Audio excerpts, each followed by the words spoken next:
Turn down the music. Hello, everyone. I am Kim Korte, creator of The Emotion Chef and Chief Emotions Officer here. I hope that you are well. Tonight, we are talking about emotions and how they get constructed. I said the use of knives and talking about knives, because chefs have knives. That's what they use to create their recipes. Secondly, I love Forged in Fire. I don't know if you've ever seen that show, but it's really cool how these gentlemen make these knives, the craftsmanship that goes into it. Of course, they use it for warfare, the different kinds of knives that were historically, not today, they were used. But the point is that chefs use them all the time. And if we can relate emotions to something as innocuous as chef knives, it might make it easier for people to consume. And when I mean consume, I don't mean eat, I mean hear and not kind of tense up because we're talking about emotions. I have heard that so many times. People don't want to talk about them. And I do. And I think the reason that I do is because of the power. When you are able to talk about them, that's the key to emotional intelligence, is to be able to know what you want or like, know what you don't want or like, and the ability to talk about it. A lot of people can't even figure out what they like or don't like, so that's half the battle. But talking about it even is more difficult.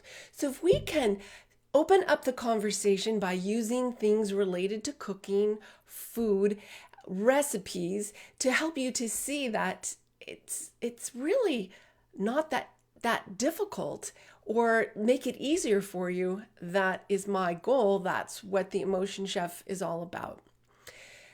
Last time I spoke, I said you need to be able to identify your emotions. And I talked about how I love peanut butter. I love peanut butter. I eat it every morning. I can tell you exactly what I like about it and what I don't like about it, different brands. And I know the brand that I get and why I like it so much. You can start out, if you don't know how you feel about things, just using food to do that. So I just wanted to offer that up as a suggestion. Pick your breakfast, say what you like about it, what you don't like about it, how you would change it, what would make it better, what would make it worse. Try that out. But today we're talking about what is the foundation of my program, the majority of it. And it's taken from this book, How Emotions Are Made, The Secret Life of the Brain. And in this book, the author explains the theory of constructed emotions, which she created. See, the brain's job is to regulate the body, and it gets information. So we're going to talk about how we relate to knives. So a chef has a knife, right? So here's a chef's knife. This is a global brand knife. My husband has quite a few of these. And these knives are quite sharp. And if you were to look at a knife similar to this, like you may have had an experience as a child or be told, don't touch a knife, don't touch the edge here, because if you touch it, it's sharp and you could cut or it could hurt you. Or if you've been slicing and you've cut your finger, you know the immediate pain that comes with it. And so your brain gets signals. So there's all different ways that the brain gets signals. There's different types. And this is called nociception. So there's signals or nociceptors in the body, and it's mostly on the skin, I think. So this is me going back to when I talked also about how my ex-husband went through school to become a chiropractor. So I used to study with him. So I used to talk about all these different nerve sizes, and some were fast acting nerves and some were slower neurons. And so these cells that when we prick ourselves or hurt ourselves with a knife, these are these fast acting ones, so that we go boom and go away from the knife quickly and feel the pain very quickly versus some pain that comes on slower. So the whole idea is that this knife can produce a response in the body that goes to your brain that tells your brain pain, pain, pain. You respond, ow, ow, pain. But more importantly, in the future, you're going to be careful with this knife, right? Because you have the concept, or I call them recipe, in your brain that this knife can be very painful. And it doesn't mean just that knife. Any knife, here's a smaller version, and you see how it has the same edge? And this is a utility knife.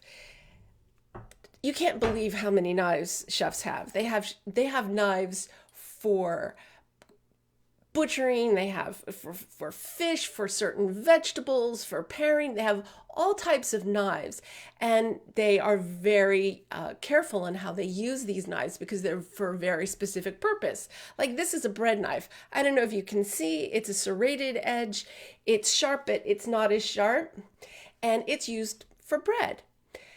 So you're not going to respond to this in your brain, but automatically, if you saw a knife with a really sharp edge, you're going to go, ooh, and predict that can hurt and that can cut me. And it's until you touch the edge, you see that it's not slicing very well, and you touch the edge and you're like, no, it's not that sharp. But your prediction was up until that point, you could have pain. So you're very careful. This is the predictive power of the brain, and this is what the brain does, not just with knives, but with our emotional experiences. Really, what you had with that knife, if you sliced yourself, or if your mother told you enough, knives are sharp, you'll cut yourself, don't touch that, you are going to respond that way. Jamie, thank you. Thanks for attending, Jamie, and thanks for that message. So going back to the knife, I just wanted to say that, again, that they're used in specific ways, and so are our emotions. But instead of nociception, we have something that's probably, of all the sensations, is the lesser known one. And I want to make it, my goal is to make it very well known for everybody so that you know it as well as you know any other sensation. And even if you don't know it by name, you know what it does. And it's called interoception. And what that is, just like you feel from the outside with your skin and you felt pain because of nociception, you feel what's going on internally with interoception. So we use interoception to identify hunger, to identify different bodily sensations, but it's also used to create our emotional responses. So when you go inside and you have these sensations, your brain gets them.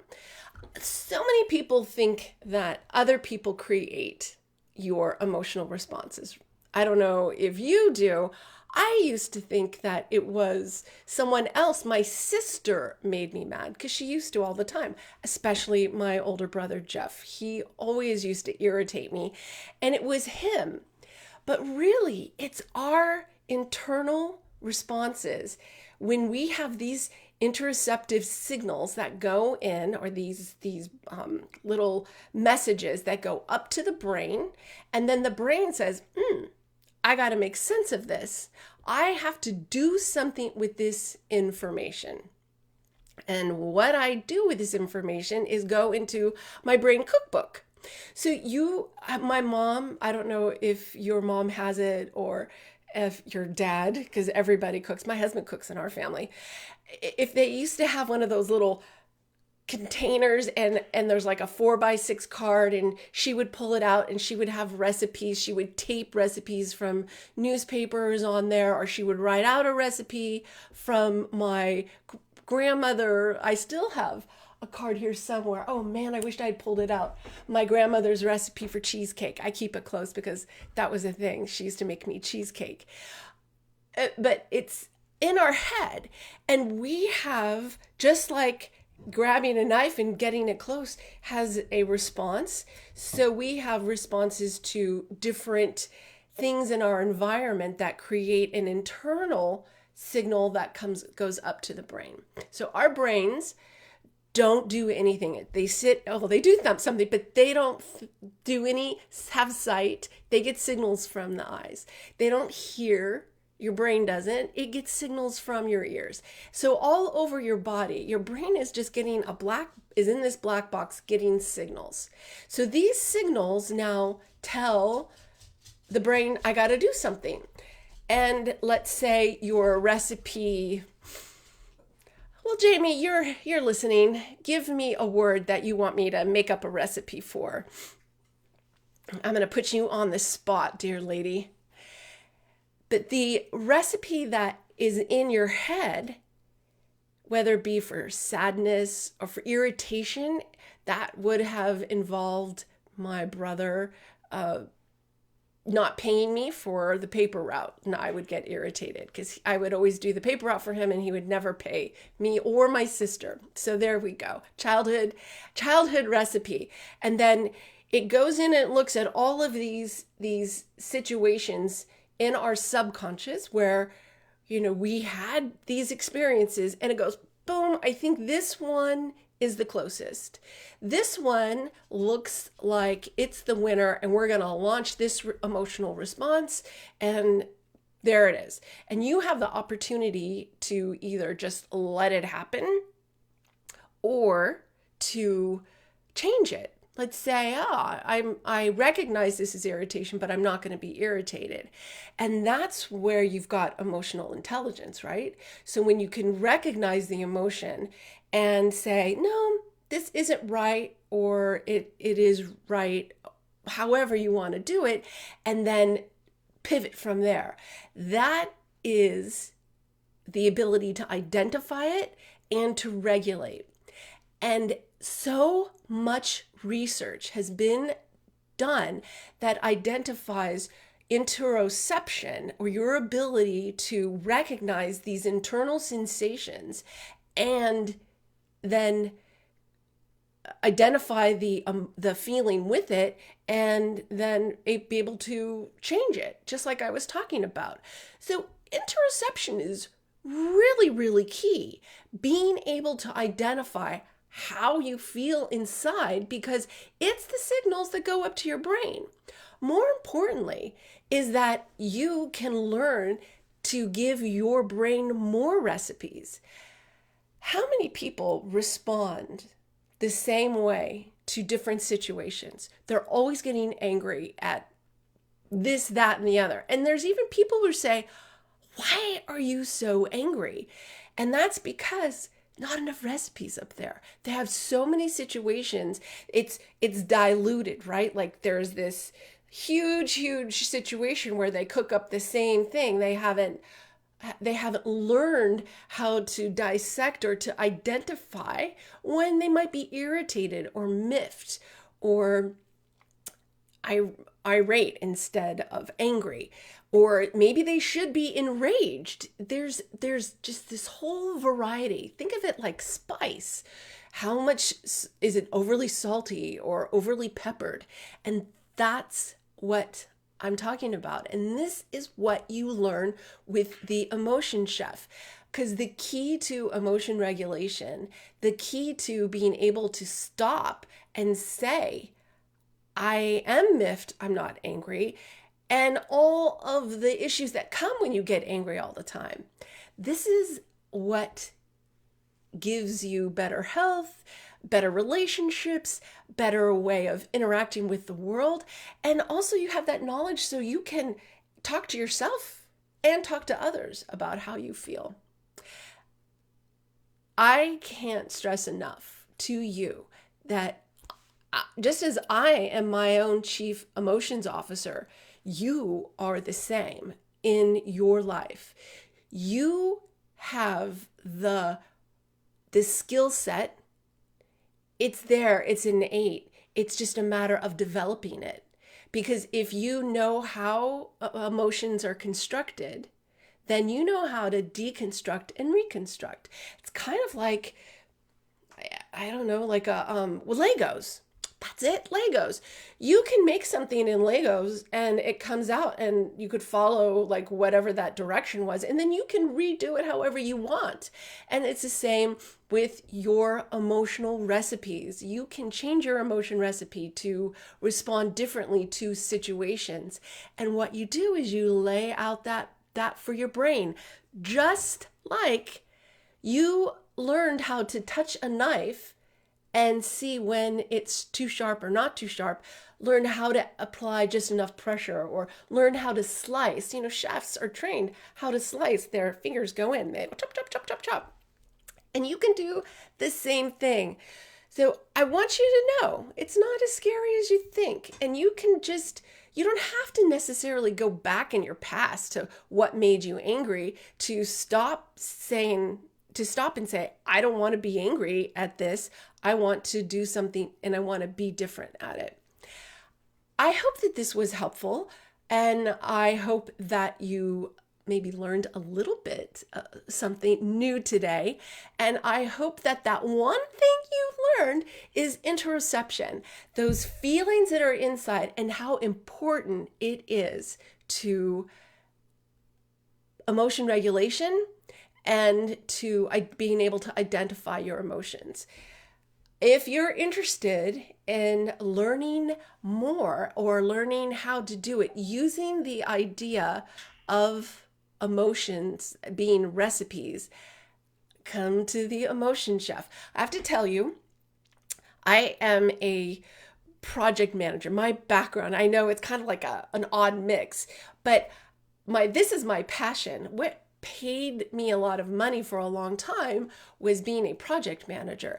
And I am able to speak in front of groups and get interaction and be able to customize on the run and when I'm doing stuff. But when I was doing my first round of online classes, I did it very much like a project manager. It was like boom, boom, boom, boom, boom, a how-to kind of videos. So I'm redoing it. It's called the Emotion Chef V2. I'm in the process. It should be ready early January. So I kind of suggest it's not one to say, wait to buy my product, but I'm actually going to say that. Wait, if you're interested, in January, I'm going to be launching it. It's probably going to have a little bit of a sale to go along with the new launch. But in the meantime, join me here at my Facebook page, Kim Korte, the Emotion Chef. It's at the Kim Korte. And please keep coming, keep learning. Know that emotions are something you don't need to be afraid of. They're something that you can manage if you just learn how to cook them. I'm Kim Korte, Chief Emotions Officer and Emotion Chef. Have a great one. Bye.